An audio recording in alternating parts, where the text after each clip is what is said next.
জীবনের প্রতিটা সিঁড়িতে পা রেখে উপরে ওঠা উচিত। ডিঙিয়ে উঠতে গেলে পড়ে যাওয়ার সম্ভাবনা বেশি। ওয়েলকাম ডিয়ার স্টুডেন্ট, আজকে আমরা পরমাণুর নিউক্লিয়াসের আলফা, বিটা এবং গামা এদের বিঘটন নিয়ে আলোচনা করব। তো আমরা গতকাল আলফা এর বিঘটন নিয়ে আলোচনা করে নিয়েছি। যারা ক্লাসটা দেখোনি প্লেলিস্টে গিয়ে দেখতে পারো। তো এই আলফার বিঘটন থেকে কেমন কোশ্চেন হয়ে থাকে সেগুলোও আমরা খুব সুন্দরভাবে আলোচনা করেছি। এই বিটা এবং গামা এই দুইজনকে নিয়ে আজকে আমরা আলোচনাটা শুরু করব। ওকে, তো প্রথমে হেডিং দেওয়া যাক যে বিটা বিঘটন। ওকে, আচ্ছা, এই বিটা সম্পর্কে যখন তোমাদের গতকাল বলেছিলাম যে কিছু দুটো জিনিস রয়েছে বিটার মধ্যে যেটা মনে রাখা দরকার এবং এটা আমাদের এই বিঘটনে কাজে লাগবে, সেটা একটু তোমাদের বলে দিই। যে বিটা কণার আধান কি বলেছিলাম যে বিটা কণার আধান হয়ে থাকে -1 এবং এর ভর কত, এবং এর ভর হচ্ছে যে 0। এই দুটো জিনিস তোমাদের খুব ভালোভাবে মনে রাখতে বলছিলাম। আচ্ছা, এটা হচ্ছে এর ভর হচ্ছে 0। এখন এই বিটা কণার বিঘটনে যেটা আমাদের জানতে হবে যে পরমাণুর নিউক্লিয়াস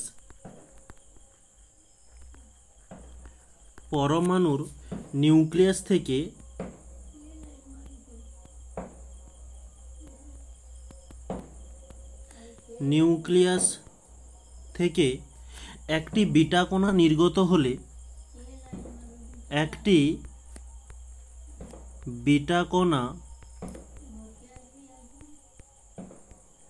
নির্গত হলে পরমাণুর কমাঙ্ক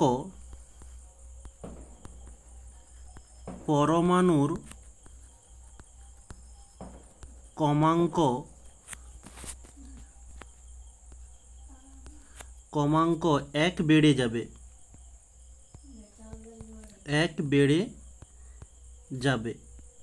ওকে, এবং ভর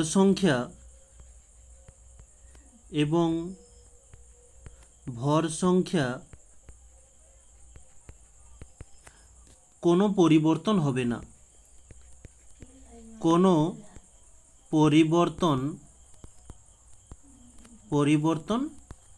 না। কেন হবে না? কারণ এর ভর হচ্ছে কি 0। এই কারণে এর ভর সংখ্যার কোনো পরিবর্তন হবে না। যেমন তোমাদের এক্সাম্পল দিয়ে বোঝানোর চেষ্টা করি। এক্সাম্পল ধরি একটা মৌল এক্স। এটা কেমন মৌল? যে উচ্চ ভর সংখ্যাযুক্ত মৌল। এর ভর সংখ্যা হচ্ছে এ এবং পারমাণবিক কমাঙ্ক হচ্ছে জেড। এখন এখান থেকে যদি একটা বিটা কণা নির্গত হয়ে যায় তাহলে নতুন একটা মৌল তৈরি হচ্ছে যেটা ওয়াই। যেটা তোমাদের আগেই বললাম, বিটা কণা নির্গত হলে পরমাণু ক্রমাঙ্ক 1 বেড়ে যাবে। তাহলে পরমাণু ক্রমাঙ্ক কোনটা? এই জেডে তাহলে কি 1 বেড়ে যাবে, অর্থাৎ +1 হয়ে যাবে। তো ভর সংখ্যার কোনো পরিবর্তন হবে না, এ কে যেমন আছে তেমন থাকবে। ওকে, আচ্ছা, এটা আমরা যদি একটা আলফা নির্গত করি কি পরিবর্তন হবে? যেটা তোমাদের বলেছিলাম, ওয়াই একটা যৌগ তৈরি হবে যেখানে ভর সংখ্যাতে -4 হবে এবং পারমাণবিক ক্রমাঙ্কতে -2 হয়ে যাবে। ঠিক এখানে আমরা বিটা কণা নির্গত করলে পারমাণবিক ক্রমাঙ্কতে +1 করব এবং হচ্ছে ভর সংখ্যার কোনো পরিবর্তন হবে না। তাহলে এখান থেকে কি বের হলো? যে একটা ইলেকট্রন। কেন ইলেকট্রন? যেটা তোমাদের এই বিটা সম্পর্কে যখন পড়েছিলাম তখন বলেছিলাম বিটা হচ্ছে ইলেকট্রনের স্রোত। তো এই ইলেকট্রন নিচে তাহলে কি -1 হচ্ছে, -1 বললাম, -1 বলতে ওর আধানটা লিখেছে -1। এখানে -1 আছে, তাই হচ্ছে এখানে আমরা +1 করেছি। আমরা যখন আলফা এ পড়েছিলাম তখন এর আধান ছিল +2, এই কারণে আমরা আলফার সময় -2 করেছি। ওকে, এখানে যেহেতু মাইনাস আছে আমরা প্লাস করব। ওকে, তো এই পর্যন্ত ক্লিয়ার, কোনো অসুবিধা নেই। আর এর ভর সংখ্যা কোনো যেহেতু পরিবর্তন হবে না তাই 0 দিলাম। ওকে, এই হচ্ছে আমাদের বিক্রিয়া। এবারে বিক্রিয়াটি তোমাদের একটু উদাহরণ দিয়ে বোঝানোর চেষ্টা করি। এটা হচ্ছে একটা এক্সাম্পল হয়ে গেল। তো এরকমই এক্সাম্পল এই XYZ না ধরে কেমন হয়ে থাকে সেটা একটু তোমাদের বলে দিই। ধরলাম থোরিয়াম TH এর কমাঙ্ক হয়ে থাকে 90, এর কমাঙ্ক হচ্ছে 90 এবং ভর সংখ্যা হয়ে থাকে 234। তো এখান থেকে যদি একটা বিটা কণা নির্গত হয়, তো এখানে সবসময় কিন্তু নির্গত হবে। তোমরা এবার বলবে যদি বিটা কণা এসে প্রবেশ করে, না, এখানে বিভাজন হচ্ছে, বিঘটন হচ্ছে, এখানে সবসময় বেরিয়ে যাবে, এখানে এসে কোনোদিন প্রবেশ করবে না। আচ্ছা, তাহলে যদি বিটা কণা নির্গত হয় তাহলে কি পরিবর্তন হবে? যে উপরে কোনো পরিবর্তন হবে না, যেমন 234 আছে থেকে যাবে, নিচে হচ্ছে যে 90-এর কাছে 1 যোগ হয়ে যাবে। ওকে, অর্থাৎ এটি কত হবে? যে 91। তাহলে 91 কোন মৌলের পরমাণু ক্রমাঙ্ক? সেটা হচ্ছে PA, প্রোটেক্টিনিয়াম বলা হয়ে থাকে। আর এর ভর সংখ্যা 234 যেমন আছে থাকবে। তো এই ভর সংখ্যা তোমরা মৌলের সংকেতের দুই দিকের মধ্যে যে কোনো এক পাশে দিতে পারো, তো মাথার উপরে দিতে হবে, যে কোনো এক পাশে দিতে পারো, কোনো সমস্যা নেই। তাহলে এখান থেকে কি নির্গত হচ্ছে? যে একটা বিটা নির্গত হচ্ছে, এর ইলেকট্রন হচ্ছে যার ভর সংখ্যার কোনো পরিবর্তন হয়নি এবং কমাঙ্ক হচ্ছে -1 হয়েছে।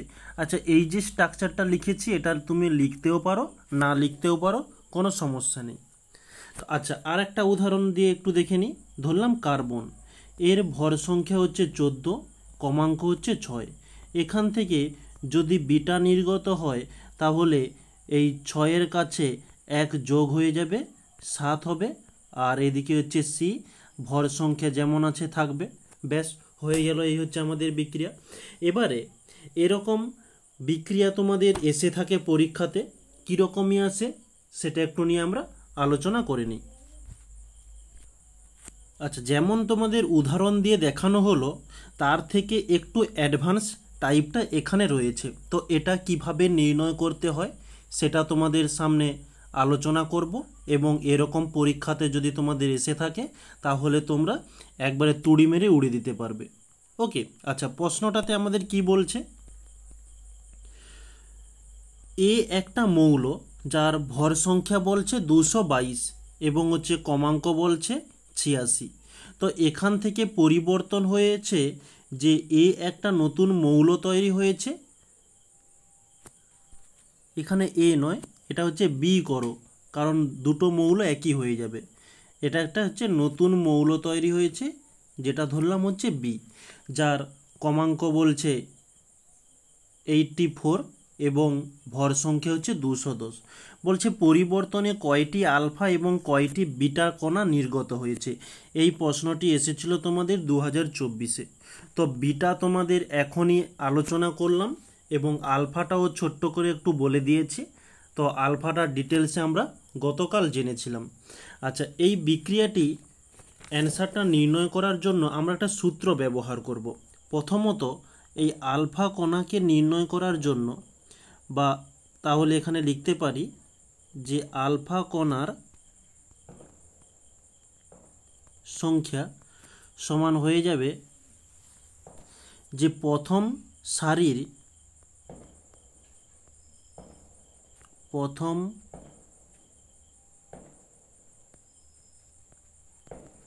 সারির মৌলের ভর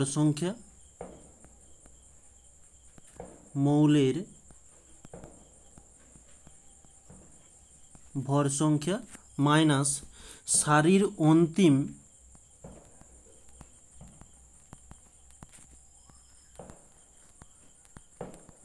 সারির অন্তিম মৌলের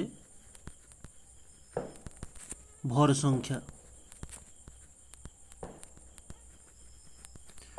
সংখ্যা, বাই আলফা কণার ভর সংখ্যা। এটা হচ্ছে আমাদের সূত্র। তো এখানে প্রথম সারির মৌলের ভর সংখ্যা, প্রথম সারিটা হচ্ছে এটা, আর এখানে মৌলের ভর সংখ্যা কত, যে 222। তাহলে এখানে করব 222 মাইনাস সারির অন্তিম মৌলের ভর সংখ্যা, অন্তিম মৌলের ভর সংখ্যা বলতে এই 210, তো 210 বাই আলফা কণার ভর সংখ্যা। আলফা কণার ভর সংখ্যা কত হয়ে থাকে, আলফা কণার ভর সংখ্যা হয়ে থাকে 4। এটা কিন্তু আমাদের প্রশ্নে নেই, এটা আগে আমরা জেনেছি যে ভর সংখ্যা হয়ে থাকে 4।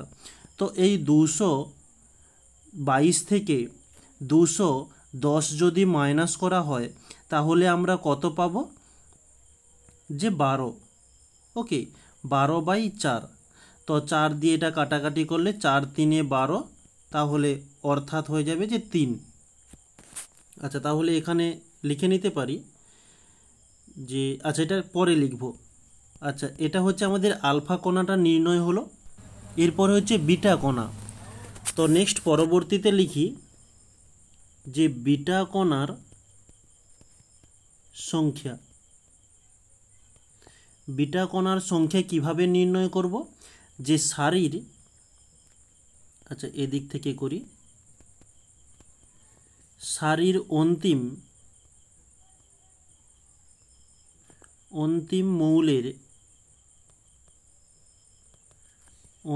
মৌলের কমাঙ্ক প্লাস ব্র্যাকেট শুরু 2 প্লাস আলফা কণার সংখ্যা,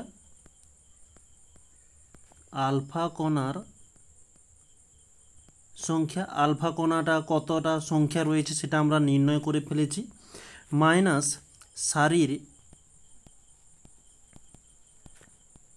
প্রথম মৌলের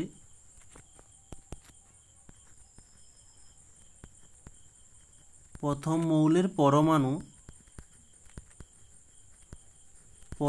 কমাঙ্ক।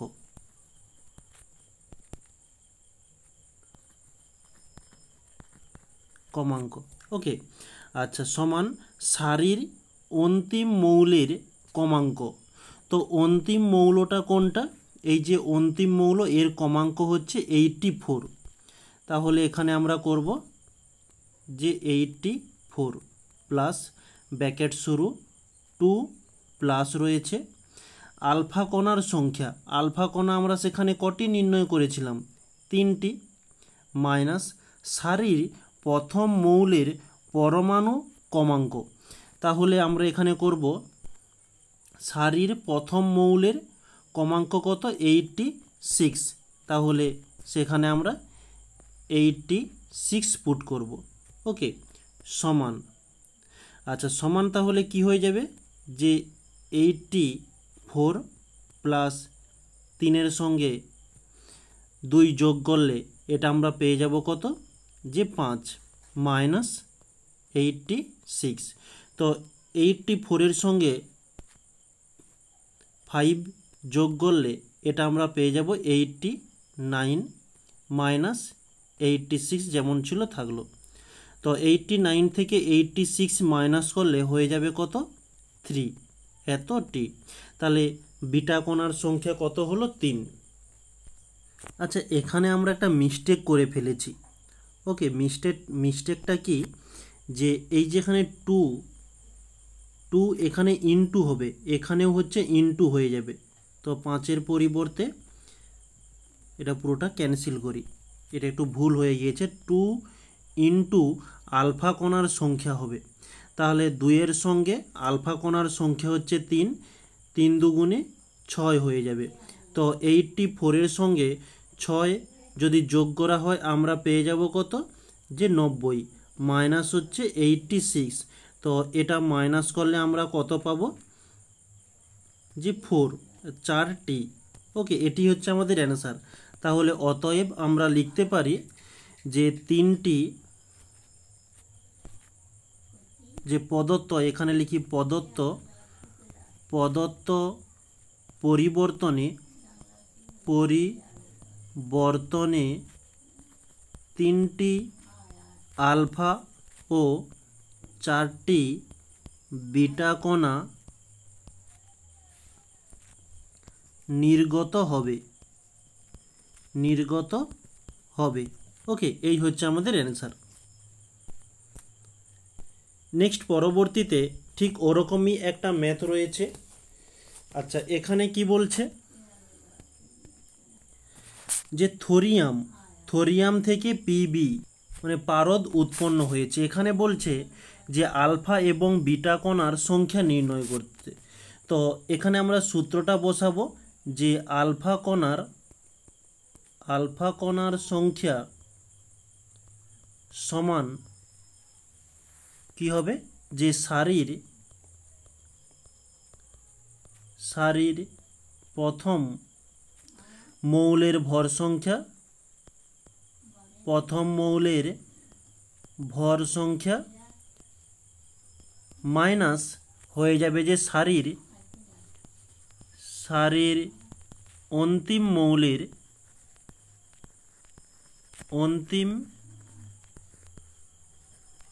মৌলের ভর সংখ্যা, ওকে, বাই আলফা কণার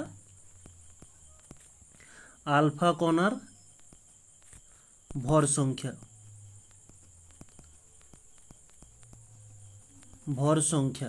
তো সারির প্রথম মৌলের ভর সংখ্যা কত, 2, 3, 4 মাইনাস অন্তিম মৌলের ভর সংখ্যা 2, 0, 6 বাই আলফা কণার ভর কত হবে 4। তো 234 থেকে 206 মাইনাস করলে 28/4, 4 দিয়ে দিলে 4 7 28, অর্থাৎ এটি হচ্ছে আলফা কণার সংখ্যা হচ্ছে 7টি। তো এখন বিটা কণা নির্ণয় করব।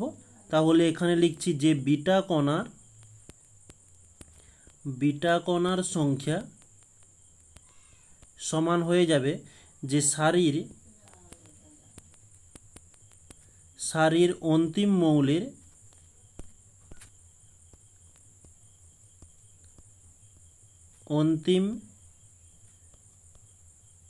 মৌলের পরমাণু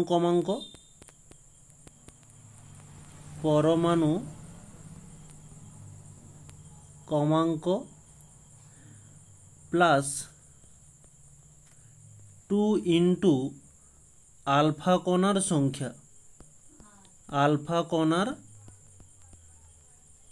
সংখ্যা ব্র্যাকেট ক্লোজ মাইনাস সারির প্রথম মৌলের পরমাণু কমাঙ্ক। ওকে, এই হচ্ছে আমাদের সূত্র। তো সারির অন্তিম মৌলের পরমাণু কমাঙ্ক কত রয়েছে, 82 প্লাস 2 ইন্টু আলফা কণার সংখ্যা কত নির্ণয় করেছিলাম 7 মাইনাস সারির অন্তিম মৌলের পরমাণু কমাঙ্ক কত যে 90। তাহলে এটা ক্যালকুলেশন করতে হবে। এদিকে হচ্ছে 82 প্লাস হচ্ছে 7 দুগুণে 14 মাইনাস 90।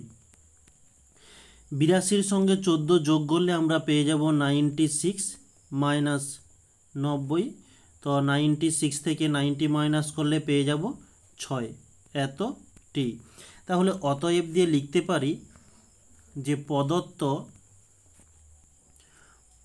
সমীকরণ থেকে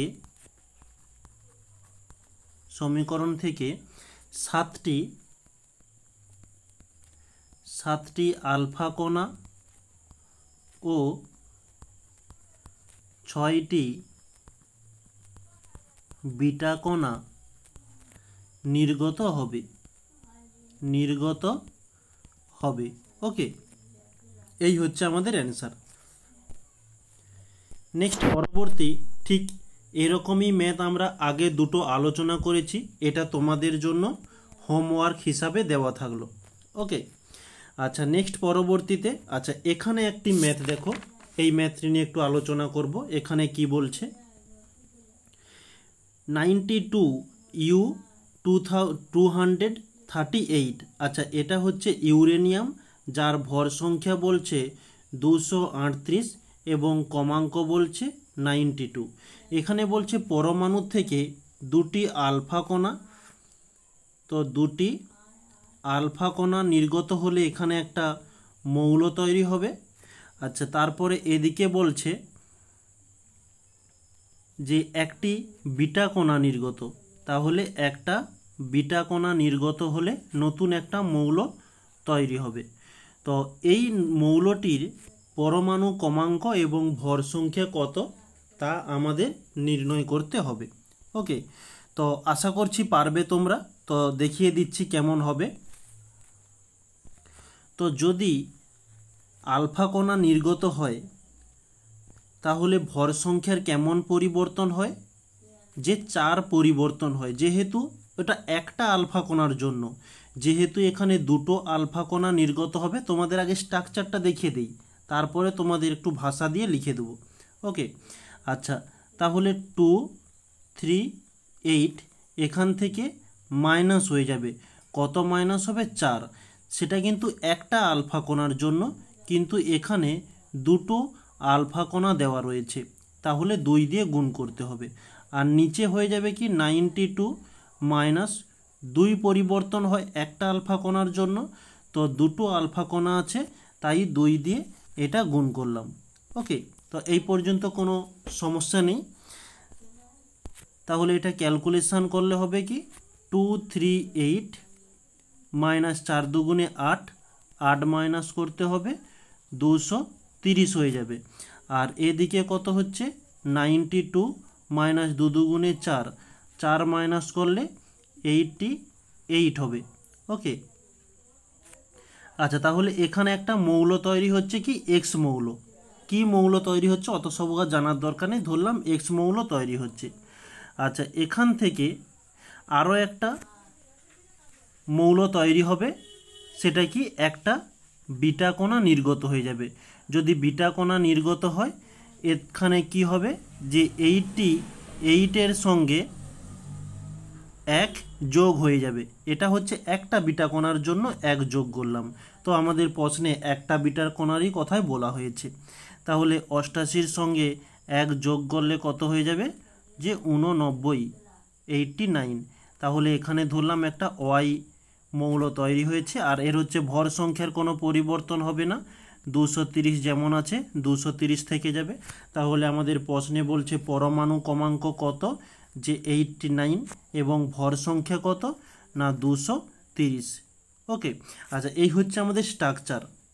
এবারে এখানে একটু ভাষা দিয়ে লিখে নেওয়ার চেষ্টা করব, যে আলফা কণা কোনো মৌল থেকে, আচ্ছা এখানে লিখি,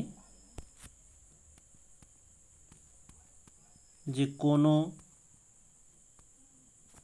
মৌল থেকে আলফা কণা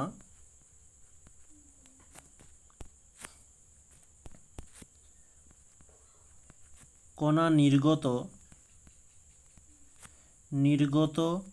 হলে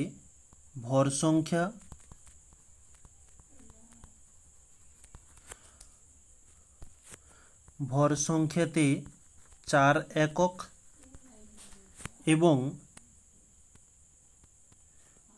ক্রমাঙ্কতে বা পরমাণুর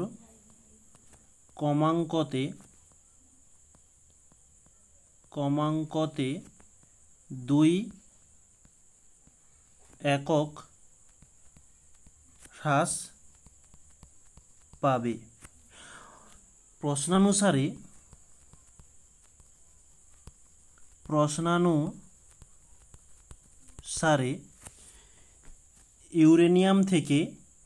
ইউরেনিয়াম মানে ইউ এর ভর সংখ্যা কত 238 এবং ক্রমাঙ্ক হচ্ছে কত 92।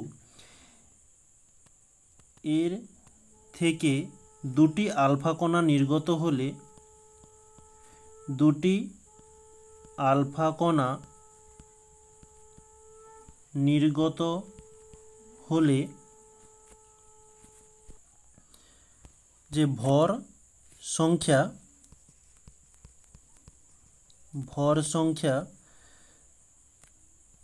4 গুণিতক 2 সমান 8 ও কমাঙ্ক 2 গুণিতক 2 সমান 4 হ্রাস পাবে। অর্থাৎ নতুন মৌলের নেক্সট পেজে পরমাণু বা ভর সংখ্যা কত হবে? ভর সংখ্যাটা কত ছিল আমাদের? যে 238 ছিল, এখান থেকে 8 মাইনাস হয়ে যাবে 230। যে নতুন ভর সংখ্যা হচ্ছে 238 মাইনাস হচ্ছে 8 হয়ে যাবে সমান 230 এবং পরমাণুর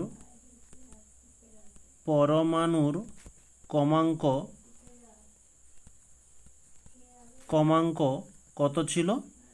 যে এটা হচ্ছে 92 ছিল, 92 থেকে 4 মাইনাস হয়ে যাবে, এটা তাহলে হয়ে যাবে যে সমান 88টি। ওকে, মানে 88টি পরমাণু কমাঙ্ক হয়ে যাবে 88 বা 88টি নয়, 88। এখান থেকে বিটা কণা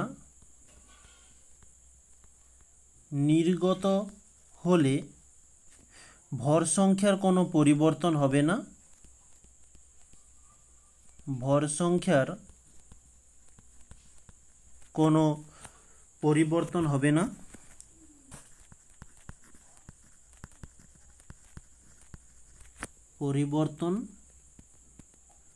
হবে না।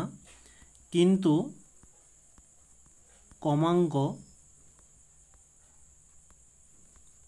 কমাঙ্ক 1 বেড়ে যাবে।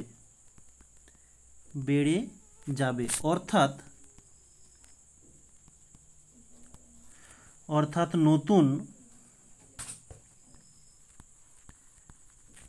নতুন মৌলের ভর সংখ্যা কত থাকবে? ওই 230 থেকে যাবে এবং কমাঙ্ক 88 এর সঙ্গে +1 হয়ে যাবে 89। ওকে, এই হচ্ছে আমাদের অ্যান্সার। তাহলে ভর সংখ্যা হচ্ছে 230 এবং কমাঙ্ক হয়ে যাবে 89। ওকে, আশা করছি কোনো সমস্যা নেই। তাহলে এই হচ্ছে আমাদের যে অ্যান্সার।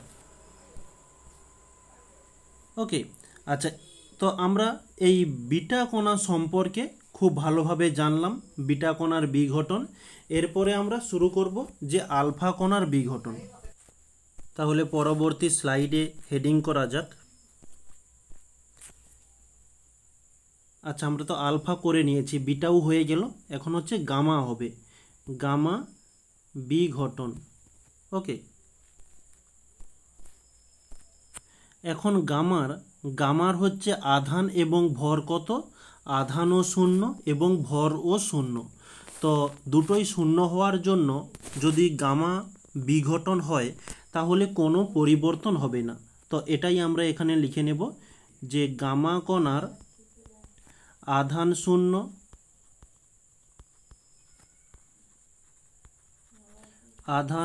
0 এবং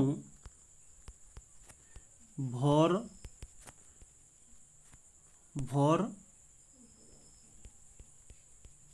সংখ্যা 0। পরমাণুর অর্থাৎ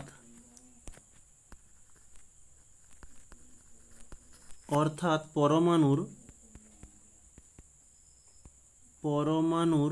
নিউক্লিয়াস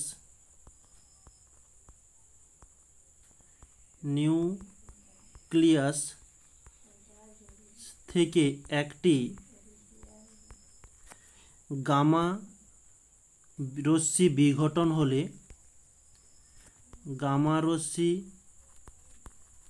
বিঘটন হলে পরমাণুর কম্পাঙ্ক ও ভর সংখ্যা কোনো পরিবর্তন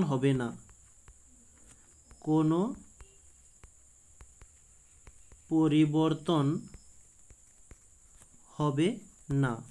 ওকে, যেমন এক্সাম্পল সহযোগে যেমন তোমাদের প্রত্যেকটা বোঝানো হয়েছিল তেমন এখানেও বুঝিয়ে দিই। ধরলাম এক্স, এর ভর সংখ্যা এ এবং কম্পাঙ্ক হচ্ছে জেড। এখান থেকে যদি হচ্ছে গামা নির্গত হয় তাহলে কি কোনো পরিবর্তন হবে না, যেমন আছে তেমন থেকে যাবে। তো এখানে তাহলে 0 গামা 0 লিখতে পারি, কারণ এর আধানও শূন্য এবং ভরও শূন্য। আচ্ছা, আর একটা উদাহরণ দিয়ে দিই, যে TH থোরিয়াম, এখানে ভর সংখ্যা যদি 230 হয় এবং কম্পাঙ্ক যদি 90 হয়, তাহলে এখান থেকে গামা নির্গত হলে 230কে 230 থেকে যাবে, থোরিয়ামকে থোরিয়াম থাকলো, 90কে 90 থাকলো। তাহলে এখান থেকে কি গামা নির্গত হয়েছে 0 0। তো গামা বিঘটন এখানেই সমাপ্ত, কোনো যেহেতু পরিবর্তন নেই, এই গামা বিঘটন থেকে কোনো ম্যাথও আসে না। তো এই কারণে এখানে নোট দিয়ে একটু লিখে নেওয়ার চেষ্টা করব। ধরো আলফা এবং বিটা যদি নির্গত হয়ে যায় নতুন মৌল সৃষ্টি হয়, কিন্তু এই গামা এর কোনো পরিবর্তন হয় না বলে, বা এর ভর সংখ্যা শূন্য এবং আধানও শূন্য বলে, এখান থেকে বা এই গামা নির্গত হলে কোনো নতুন মৌল সৃষ্টি হয় না। ওকে, আচ্ছা, এই যে ব্যাখ্যাটি, ওকে, এই ব্যাখ্যাটি তোমাদের কখন প্রযোজ্য হবে, এখানে একটা প্রশ্ন, বিকল্প প্রশ্ন হিসাবে লিখে রাখতে পারো, যে বিকল্প প্রশ্নটা কি? আচ্ছা, বিকল্প প্রশ্ন বলে তীর চিহ্ন দিয়ে দিই, নেক্সট পেজে করি, এখানে হবে না, জায়গা শর্ট পড়ে যাবে। যে কোনো তেজস্ক্রিয়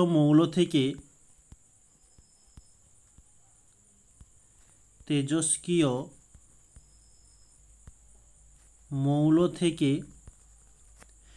আলফা ও বিটা কণা নির্গত হলে নতুন মৌল সৃষ্টি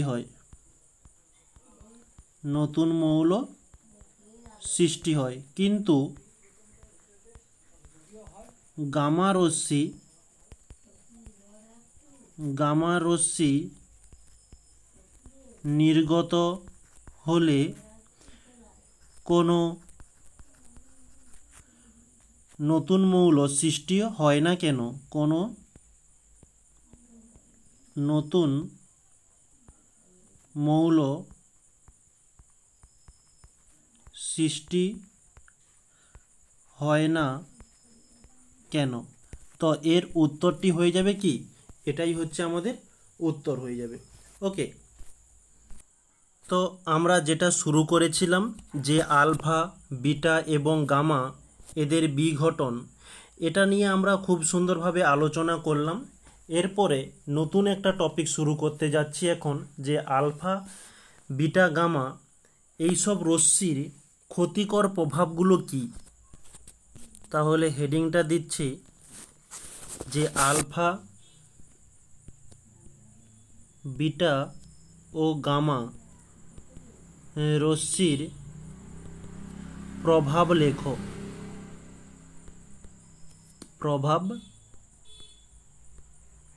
লেখো, বা এখানে লিখতে পারো যে তেজস্ক্রিয়তার তেজস্ক্রিয় তার ক্ষতিকর প্রভাব।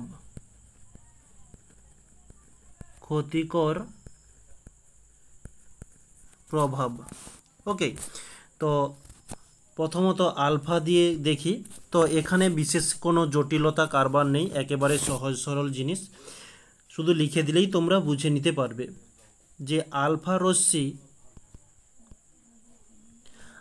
রশ্মি জীবকোষের ক্ষতি করে।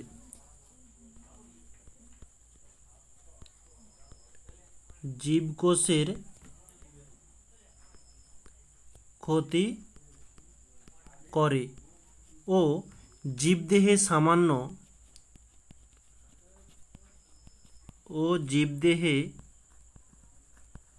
সামান্য ক্ষতের সৃষ্টি হয়। ওকে, ক্ষতের সৃষ্টি হয়।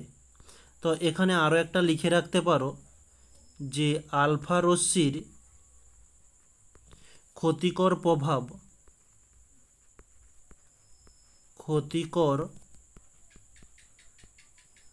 প্রভাব চামড়ার মধ্যে সীমাবদ্ধ থাকে। চামড়ার মধ্যে সীমাবদ্ধ থাকে। ওকে, তো আলফা রশ্মি কতটা ক্ষতিকারক সেটা জানতে পেরেছ। এখন হচ্ছে বিটা। নেক্সট হচ্ছে বিটা সম্পর্কে কি ঠিক একই রকমের। বিটা রশ্মি জীবকোষের ক্ষতি করে। বিটা রশ্মি জীবকোষের ক্ষতি করে ও জীবদেহে ক্ষতের সৃষ্টি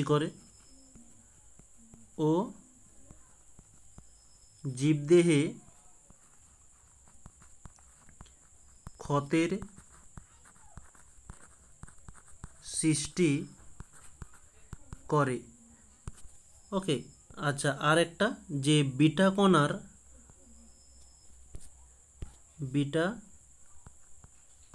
কণার ভর ও আধান আলফা কণার তুলনায়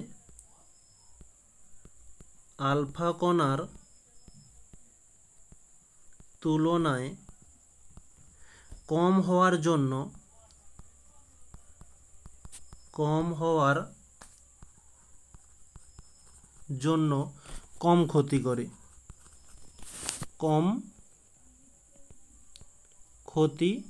করে। এটা আমরা পার্থক্যতে জেনেছিলাম ভর এবং আধান কত। ওকে, সেখান থেকেই এটা বলা যায় যে বিটা কণা আলফা কণার থেকে কম ক্ষতি করে থাকে। নেক্সট পরবর্তীতে যে গামা কণা। গামা তো কোনো কণা নয়, গামা হচ্ছে এক প্রকারের রশ্মি। তাহলে গামা রশ্মি কি ক্ষতি করে? যে গামা রশ্মি জীবকোষের ক্ষতি করে। গামা রশ্মি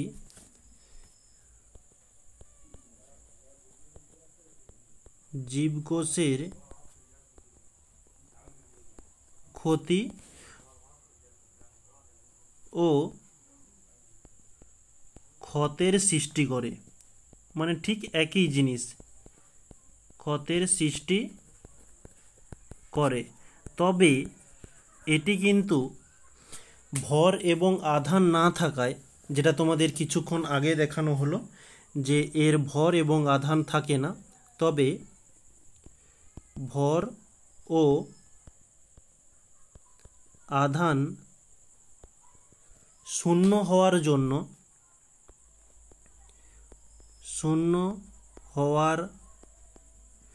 জন্য ক্ষতি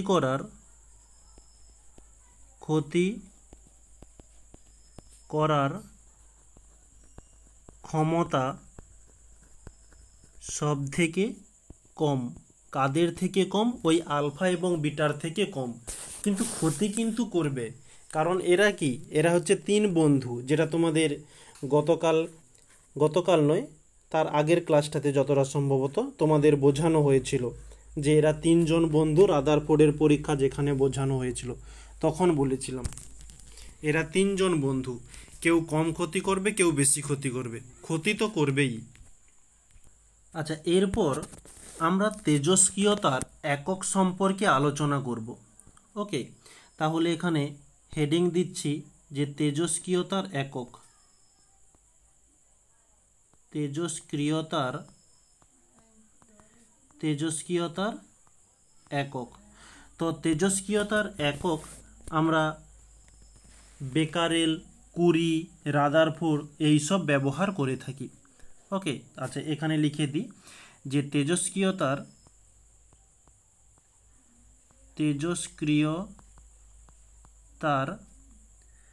এসআই একক হয়ে থাকে বেকারেল।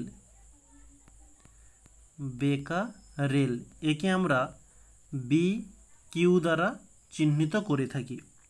ওকে, এটা হচ্ছে এসআই একক। তো এর ব্যবহারিক এককও রয়েছে।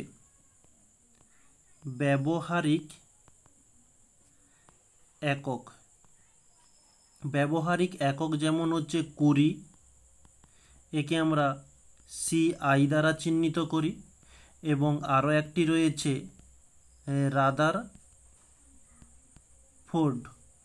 ওকে, রাদারফোর্ড, একে আমরা RD দ্বারা চিহ্নিত করে থাকি। তো এদের মধ্যে একটা সম্পর্কও রয়েছে। 120 সমান হয়ে থাকে, এটা হচ্ছে 120 সমান হয়ে থাকে 3.7 × 10⁻10 বেকারেল। ওকে, আচ্ছা 1 রাদারফোর্ড সমান হয়ে থাকে 10⁶ বেকারেল। ওকে, এটা হচ্ছে এদের সম্পর্ক। তো পরীক্ষাতে কিন্তু এরকমই সম্পর্ক শর্ট কোশ্চেন হিসাবে দিয়ে দেয়। এখন এই বেকারেল, কুরি এই সম্পর্কে একটু বলে দিই।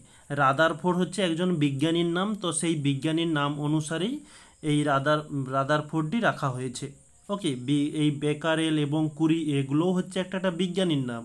কুরি দাম্পত্য, এটা আমরা পড়েছিলাম যে দুইজন কুরি মানে কুরি, এটা হচ্ছে পদবী। কুরি হচ্ছে এদের পদবী। এরা হচ্ছে স্বামী স্ত্রী, দুজন পরীক্ষা নিরীক্ষা করেছিল, তো তাদের পদবী অনুসারে একক রেখেছে কুরি। আর বেকারেল ইনিও হচ্ছে একজন বিজ্ঞানী।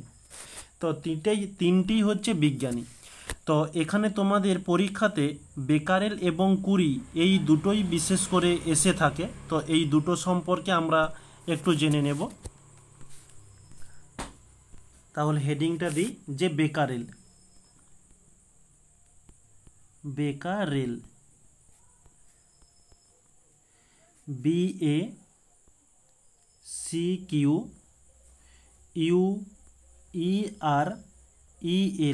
এটা হচ্ছে বেকারেল। আচ্ছা, বেকারেল এর সংজ্ঞাটা আগে তোমাদের বুঝিয়ে দিই। এখন ধরো এই একটি মৌল, ওকে, আর এদিকে একটি মৌল। আচ্ছা, এটা সংজ্ঞাটা আমি নেক্সট পেজে লিখব, এখন তোমাদের বুঝিয়ে দিই। এই দুটো হচ্ছে মৌল। এখন এই মৌলটা বিভাজিত হচ্ছে। ওকে, তো যেমন তোমাদের আগে বলেছিলাম এটা দুটো বিভাজিত হয়। দুটো কেন, দুইয়ের বেশিও হতে পারে। এখন বেকারেল তাকেই বলবো 1 সেকেন্ডে একটি পরমাণু বিভাজিত হলে, একটি পরমাণু বিভাজিত হলে, ধরো এই মৌলটা হচ্ছে একটা পরমাণু, 1 সেকেন্ডে এই মৌলটা বিভাজিত হয়ে গেল, তখন বিভাজিত হয়ে দুটি ছোট ছোট মৌল তৈরি হলো। তখন এখান থেকে এক প্রকারের রশ্মি নির্গত হয়। রশ্মিটা কি, যে তেজস্ক্রিয় বিকিরণ। এই ঘটনাটাকে আমরা বলবো বেকারেল। তাহলে এক কথায় আরেকবার বলছি, যে কোনো নির্দিষ্ট তেজস্ক্রিয় মৌল 1 সেকেন্ডে মানে প্রতি সেকেন্ডে বা 1 সেকেন্ডে একটি পরমাণু বিভাজিত হলে যে তেজস্ক্রিয় নিঃসরণ হয় তাকে আমরা বলবো 1 বেকারেল। ওকে, আরেকবার বলছি সহজভাবে। 1 সেকেন্ডে একটি পরমাণু বিভাজিত হলে যে তেজস্ক্রিয়তা নির্গত হয় তাকে বলবো বেকারেল। 1 সেকেন্ডে একটা পরমাণু বিভাজিত হবে। আচ্ছা, এদিকে কুরি কি বলছে? কুরি 1 সেকেন্ডে 3.7 ইন্টু 10⁻10। ওকে, এর অর্থ 37 এর পিঠে 9টা শূন্য। 3 4 5 6 7 8 9। 1 সেকেন্ডে এতগুলো মৌল বিভাজিত হলে তাকে আমরা বলবো কি বেকারেল।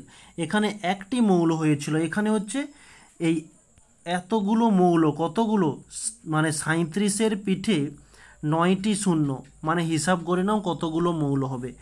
1 সেকেন্ডে যদি অতগুলো মৌল বিভাজিত হয়, এ দুটো নির্গত করবে, এ দুটো করবে, এ দুটো করবে, এবং এরকমই 37 এর পিঠে 9টা শূন্য, অতগুলো মৌল বিভাজিত হলে তখন আমরা তাকে বলবো কি, যে কুরি। আচ্ছা, বেকারেলটা কি? 1 সেকেন্ডে একটা মৌল বিভাজিত হলে যে তেজস্ক্রিয় নির্গত হয় সেটাই হচ্ছে বেকারেল। আর কুরি কি? যে 3.7 ইন্টু 10⁻10 মৌল, এতগুলো মৌল 1 সেকেন্ডে বিভাজিত হলে যে তেজস্ক্রিয় নির্গত হয় তাকে আমরা বলবো কুরি। আশা করছি কোনো সমস্যা নেই।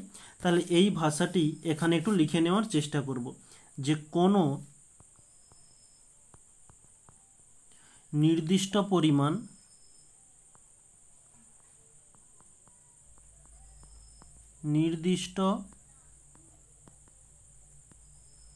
পরিমাণ তেজস্ক্রিয় মৌল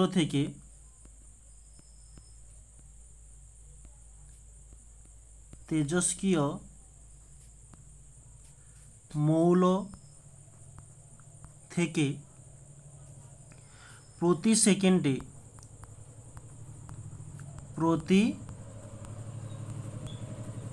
সেকেন্ডে একটি পরমাণু বিভাজিত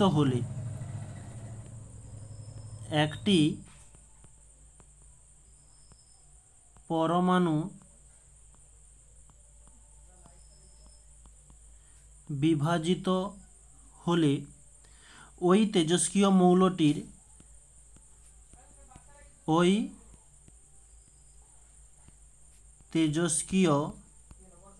মৌলটির তেজস্ক্রিয়তার পরিমাণকে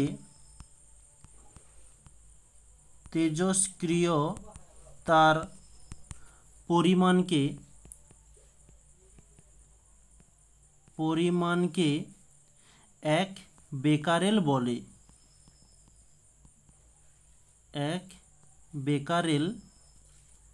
বলে। এই হচ্ছে বেকারেল হয়ে গেল। নেক্সট পেজে কুরি হেডিংটা দিই, যে কুরি এর ইংলিশ টার্মটা হয়ে যাবে CURIE, কুরি।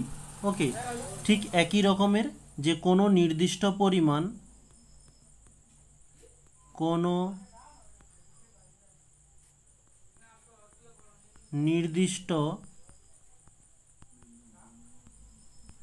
পরিমাণ তেজস্ক্রিয় মৌল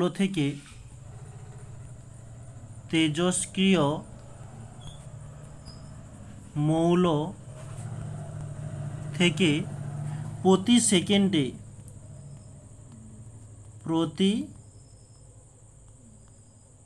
সেকেন্ডে কতগুলো মৌল বলেছিলাম? 1.7 ইন্টু 10⁻10, বা একে আমরা লিখতে পারি কি 37 এর পিঠে কটা শূন্য? 9টা। 2 3 4 5 6 7 8 9। ওকে, সংখ্যক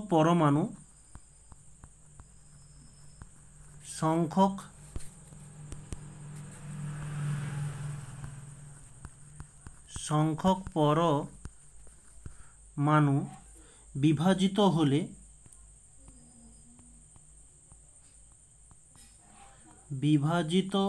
হলে ওই তেজস্ক্রিয়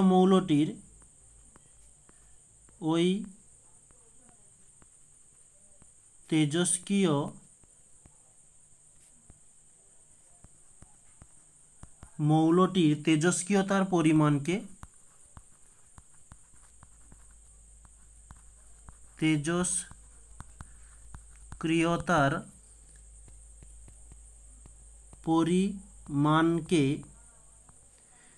এক কুড়ি